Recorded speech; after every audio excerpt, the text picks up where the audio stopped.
If you're even slightly familiar with Mehdi Hasan, you'll understand that he's not someone you'd want to engage in a political debate with. In this video, we witness Mehdi Hasan completely take apart and meticulously critique this Donald Trump supporter Carla Sands about Trump's initial 100 days in office. As always, we'll watch the video in its entirety, and I'll share my thoughts with you afterward. If this is what the golden age looks like, God help us when we enter the dark ages of the Trump era. Right, now let's talk to two leading thinkers of the US political circuit. Carla Sands was President Trump's ambassador to Denmark during his first administration, and Mehdi Hasan is a British-American broadcaster and editor-in-chief of new media company Zetio. Thanks for joining us both. Happy to be here, Adam. Happy to see you. Carla, what would be your signature achievement you're looking for in the next 100 days? Right. Well, certainly it's promises made, promises kept. I'm enjoying the 101st day of the golden age of America. And what I hope to see President Trump do is he's right now in the White House surrounded by some of the top CEOs in the world, and they're talking about the investments that they're bringing to the United States, creating jobs. President Trump has already brought over 300,000 new jobs. Carla, President Trump has already brought a first quarter of negative economic growth, we learned today. President Biden was losing 6,000 jobs a month. President Trump has already added 9,000 new manufacturing jobs. Mehdi? Yeah, I don't know what the golden age of America looks like, but it surely doesn't look like a 101st day in which we have a negative quarter of growth for the first time since the start of 2022. Let's not forget, at the end of 2024, Donald Trump inherited an economy where the final quarter of growth was 2.4% annualized. Today, we discover the first quarter of 2025 is minus 0.3%. A majority of Americans, including 51% of Republicans, say they believe Donald Trump's policies could cause a recession this year. So not sure people voted for a recession or for more inflation from tariffs or for the decimation of their 401ks, the worst stock market 100-day performance since Richard Nixon. He has kind of taken an economy which that left-wing rag, The Economist magazine, called the envy of the world, and he's trashing it. And I'm not sure why. I'm not sure it's ideology, whether it's grievance. He's obsessed with these tariffs, even though every serious economist in the United States and across the world is telling him stop. Some of his own advisors are trying to tell him to stop, but he's not listening. So if this is what the golden age looks like, God help us when we enter the dark ages of the Trump era. Carla, you can't argue with the numbers, GDP figures today. Well, I can. Actually, I can argue with the numbers. So he inherited Joe Biden's numbers. It was an inflated economy from pumping taxpayer money. This was government spending, propping up the U.S. economy and creating unsustainable debt. The trillions of dollars of debt President Trump has promised to bring us a Donald Trump budget. added more to the debt in his first term than Joe Biden did in his term. Actually, he had COVID hit, so that's a tilt. That's not fair. COVID hit President Trump's best economy in the history of our country in 2019. Now he's bringing that economy back. You're speaking over me. I didn't do that to you. It's not really so polite. Yeah, let's be polite on the 101st day. Absolutely. Carla, I mean, okay, let's say there's another quarter of negative economic growth and we speak in 3 months' time. Is that okay? Is that a price worth paying for what Donald Trump wants to do to the economy? So what President Trump is doing is, and let's just remind all your viewers, the press in the U.S. covers President Trump 96% negative. It's a miracle he has any positive rating in the polls. But in the UK and EU, it's even more negative. So I'm sorry that your media brainwashes you, but the fact is President Trump is doing the hard work of righting the American economy, reindustrializing our nation. We were slipping into a service economy, and you cannot be a great power if you don't make things. You have to manufacture things. You have to make steel and aluminum. You have to be able to make your own ships, and you have to have your own rare earth minerals and prescription precursors. Okay, let me ask Mehdi if he's been, Carla, let me ask Mehdi if he's been doing any brainwashing lately. Well, first of all, the manufacturing boom has been, the manufacturing boom was happening on Biden's watch, as all the numbers showed. But in terms of, it's funny to talk about brainwashing when the entire MAGA message is Donald Trump and Fox brainwashing people into believing insane things like the last election was stolen. Last night on American television, on ABC News, Donald Trump tried to claim that a photoshopped image of Kilmar Abrego Garcia, the A man from Maryland, the El Salvadoran, who were caught in the U.S., said could not be sent back to El Salvador. But he defied the court, the Trump administration, sent him illegally back to a torture camp in El Salvador. And Donald Trump went on live TV, and 7 times, Adam, 7 times, he said that MS-13 was written on his knuckles, because this was the digitally photoshopped image that Trump was given by his aides, and that they put out to right-wing media. It's a photoshopped image. Trump 7 times claimed to the audience that those numbers were really there on his hands. That is the level of delusion and gaslighting and dishonesty in this White House. I mean, every president lies. George Bush lied, Joe Biden lied, or Barack Obama lied.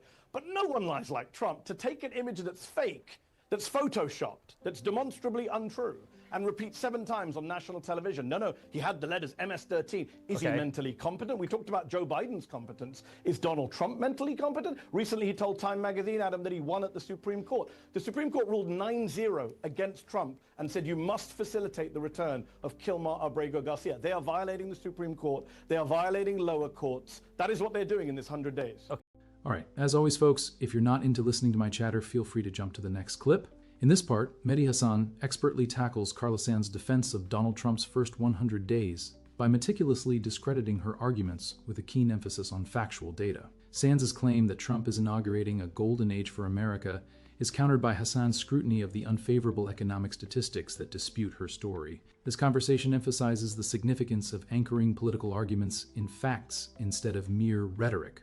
Hasan highlights the economic slump and growing fears of a recession during Trump's tenure to showcase the gap between the government's assertions and the realities faced by ordinary Americans. By presenting specific statistics, he contests Sands' rosy depiction, reinforcing the notion that objective data are essential in judging a president's achievements. When Sands redirects the discussion to alleged media bias, Hasan retorts by illustrating the irony of branding negative reporting as brainwashing. This exchange spotlights a common tactic by Trump supporters to dismiss legitimate critiques. Sands, instead of engaging with the substantial criticism, falls back on the well-worn theme of media bias, which Hasan effectively debunks. Odern politics. Hasan's remarks on Trump's conduct and remarks, particularly concerning misinformation and lack of integrity, underscore a critical element of political leadership, accountability. By insisting that Trump's actions are misleading and harmful to democratic principles, Hasan reflects a broader worry about the decline of honesty in politics.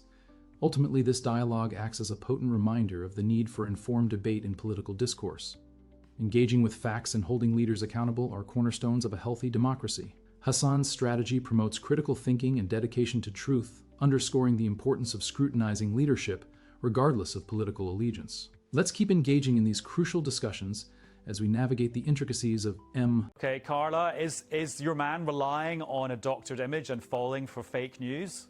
With that picture? Adam, I don't want to waste the time of your viewers talking about an inconsequential known gang member. I want to talk about how President Trump has brought $5 trillion of new investment into the United States, how we're making America healthy again by taking the dyes out of the food and finding actually the cause of autism, a heartbreak for so many American families.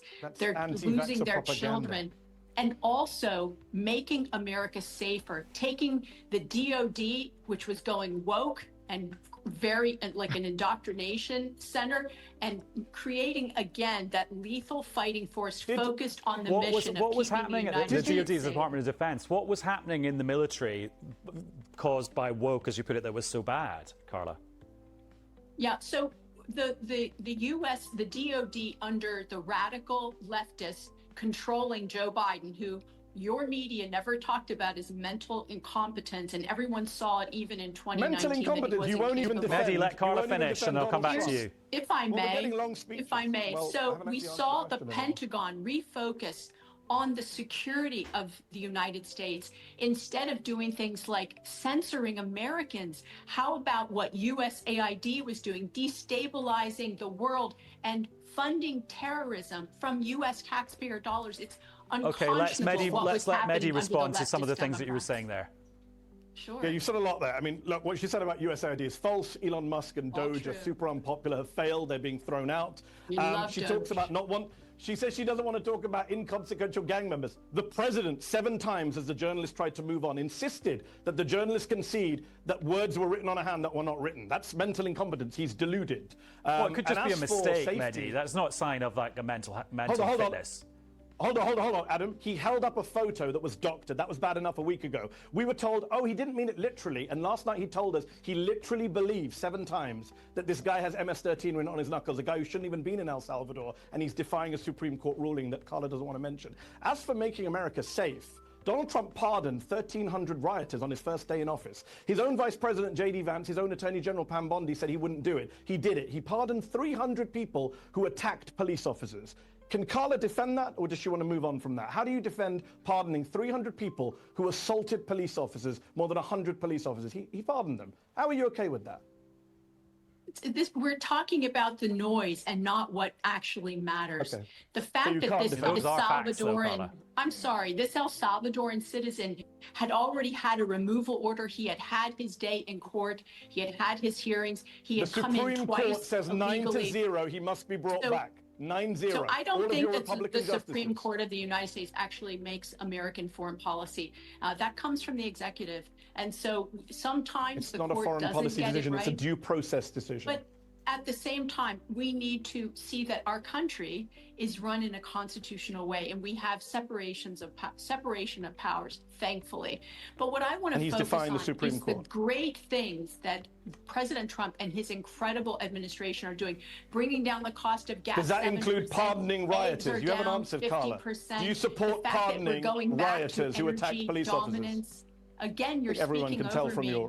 You didn't answer my question. You don't even want the viewers to hear the good I'm just going to pause you both in the United States. Just in the interest of people making sense of what's going on. Last few words from each of you. Do you think Donald Trump will be celebrating peace between Russia and Ukraine, brokered by him, in the next 100 days? Carla, yes or no?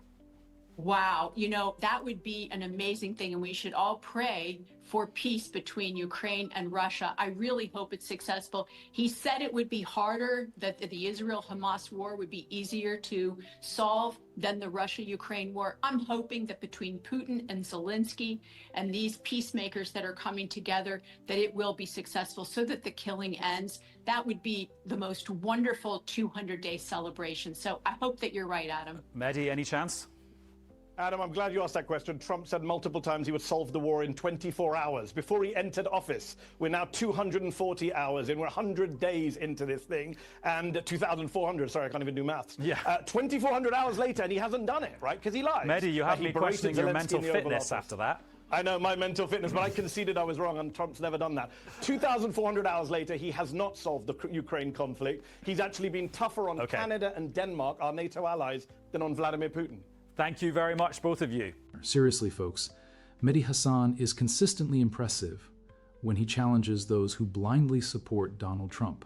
We all realize that these Trump spokespersons will keep on spinning false stories, endlessly repeating lies because they're unable to justify Trump's countless absurd actions. It's a pattern we witness repeatedly.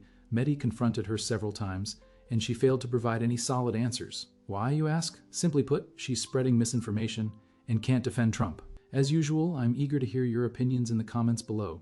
Don't forget to subscribe and hit the bell icon to be notified every time we post new content. Also, a thumbs up would really help with the YouTube algorithm. Thanks everyone, and see you next time.